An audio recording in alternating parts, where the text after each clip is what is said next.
So, So, heart rate. so Slow are you like a heart surgeon? Or? I'm a cardiologist who did extra training in heart rhythm services. So we call ourselves electrophysiologists or EPs. Okay. So we're heart rhythm specialists. Okay. Yeah. Typically, this, like I said, treats slow heartbeats. We'll see how you feel, and we can reprogram it here in the clinic at any point.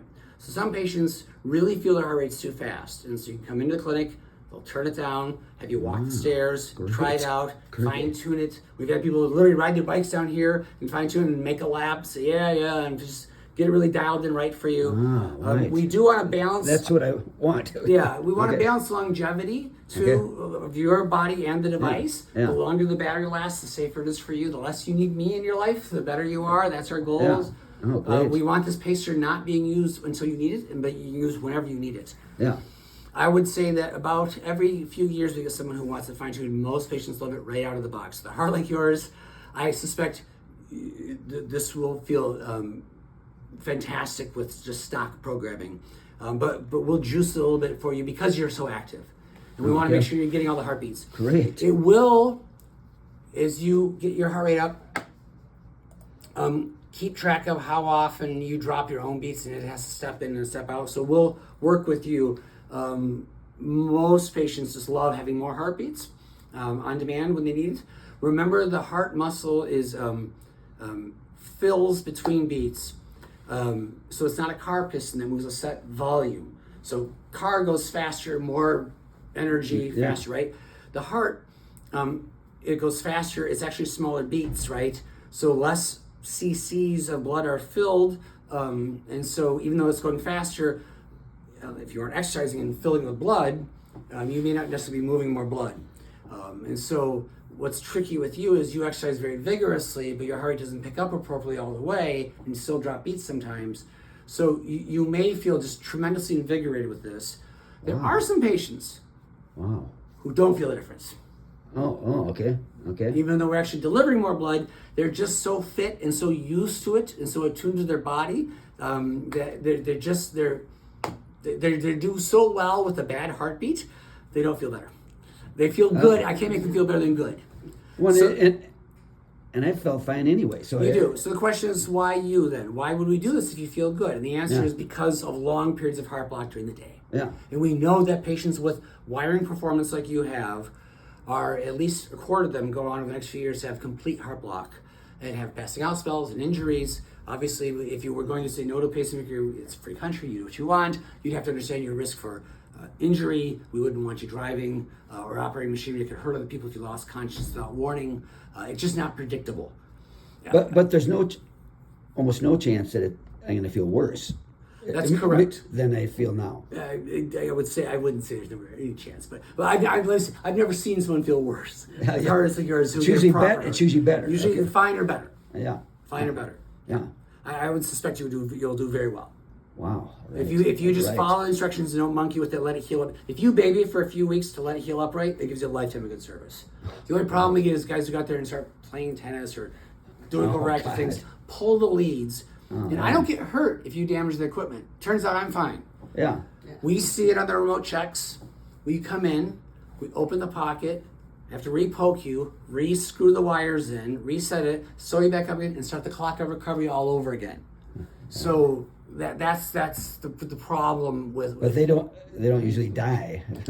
Usually you go back to the same way you are before the pacemaker. The difference is you'll be going from paced all the time, and your heart really likes to be paced when it's paced. If it suddenly tugs out, it can be a very dramatic wake-up call. Okay. And it can have long pauses. People often feel quite ill those 6 or 7 seconds of a heartbeat, waiting for the heart to wake up again. So it can be a very dramatic pause. So you want to listen to the healing. If you play by the rules, play by the rules, you really, and really that's well. what I'll be doing. You really will. So what we talked about, the benefit is getting a proper heart rate and avoiding the risk of passing out spells and injury from passing out spells. What are the risks? There's about 2% chance of major complication with a dual chamber pacemaker implant at United Hospital. I'm saying this off of our historical data from our registry. All of our pacemakers go through registry. So those risks are pain, swelling, bleeding where we make the incision. When we put that needle underneath your collarbone, rarely the needle goes near the lung or that bone, right?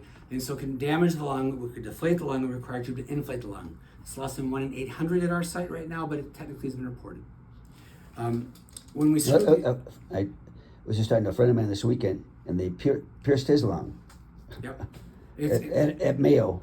Oh, I'm sorry to hear that. Yeah, Yes, yeah. I've heard of that happening there. Part of it is because they're a trading institution. I just assume. Sorry to hear that. It's a bummer when it happens. And I've that's had it for a couple yeah. Say this. Part of the reason is what? I'm superstitious. No, I mean, why do you think that? Trainees. They're just not. Oh, used they're to it. trainees. Oh, Yeah. Okay. It's a trick. It's a skill to learn with the ultrasound probe and the X-ray. To it can be close to the lung if you're tight. It can Yeah. be close to the lung. There's a learning curve. Okay. When we But screw, you'll be doing it Yes, sir. to me. Yeah. Okay, good. when we screw these leads in, they hang beautifully. 99% hang beautifully for life. Nationwide, about 1% fall loose, poke through, or even just pivot enough that they don't like how they work. We want to open the pocket and readjust it. About half the time you do that, there's bleeding around the heart that needs to be drained while we're doing that. Heart attack, stroke, and death are very rare with this procedure. They happen whenever we touch the heart. Very rare, but technically happen. Our dislodgement rate's less than 1 in 300 right now for the lower chamber, and about 1 in 250 for the 1 upper in chamber. 300 people die. The wires dislodge, okay, and we okay. need to go back and dust them. We've What- not had a death for a pacemaker implant in a person under 90 years of age in over 15 years, I believe. Wow, That's right. my understanding is right. My understanding is Yeah. right. The infection. So once it's in, lead dislodgement from motion is about 1 in a few hundred. Infection is about 1 in 400 right now for virgin implants here. For dual chamber pacemakers, it's pretty rare, but not zero. We give you bigger antibiotics than the World Health Organization recommend, and we triple. So you're supposed to triple sew the wound, or double sew it in glue, or glue or triple sew and use an adhesive. We do all three. We're a little belts and suspenders here, but we're big on safety. So infection's rare but real. Recalls are tremendously rare. The current Azure you'll be getting does not have a recall affiliated with it. It's the descendant of a product without recalls on it. The leads are very good. The leads I use, we've been using since 2008 without a recall associated with them. I think it's the best pacemaker lead ever made. It's the fastest growing adopted pacemaker lead right now in the world. The number one is losing to the 30th. People are coming onto the 30th.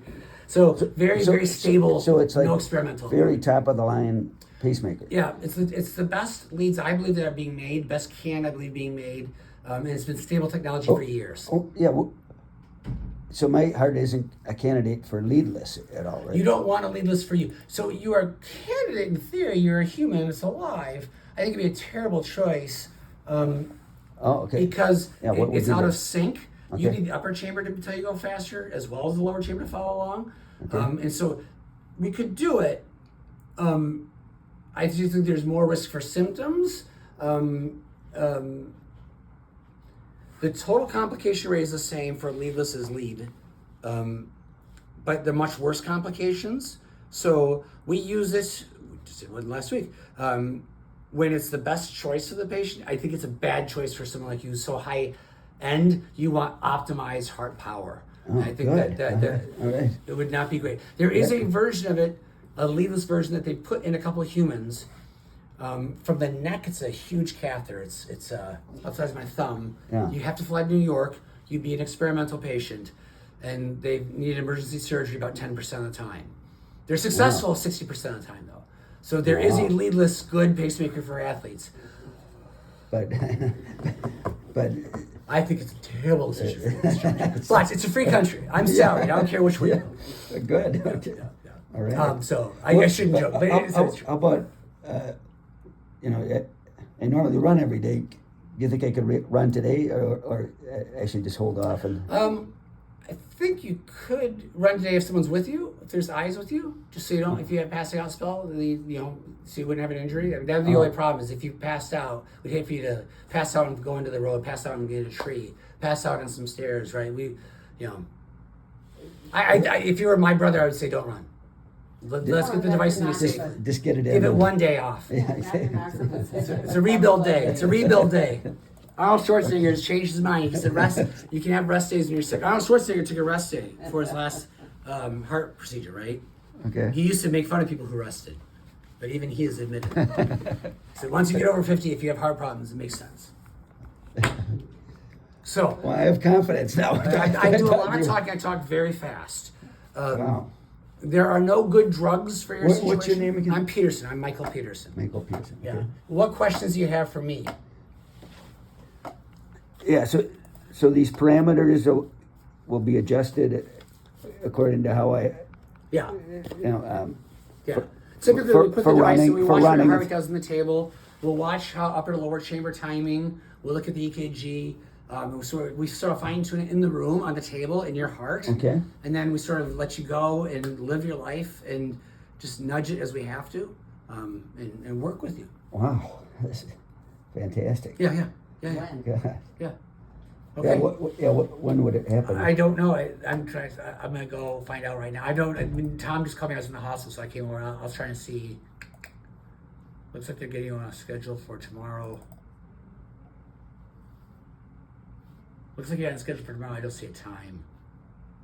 Well, that's what we needed to know. They've even got a follow-up appointment for you on the 26th. What's that?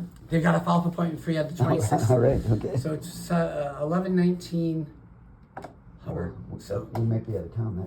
Yeah. we can nudge that. And there's nothing magical about the 1 week. We can nudge it a few days forward, a few days later. It's Okay. Thanksgiving, That's right. Yeah. so. Okay, I'm gonna go get the team. I'll be right back. You wait here. Let me make sure we got people figured out. So there's more that you got to figure out today. Yeah. Okay. All right.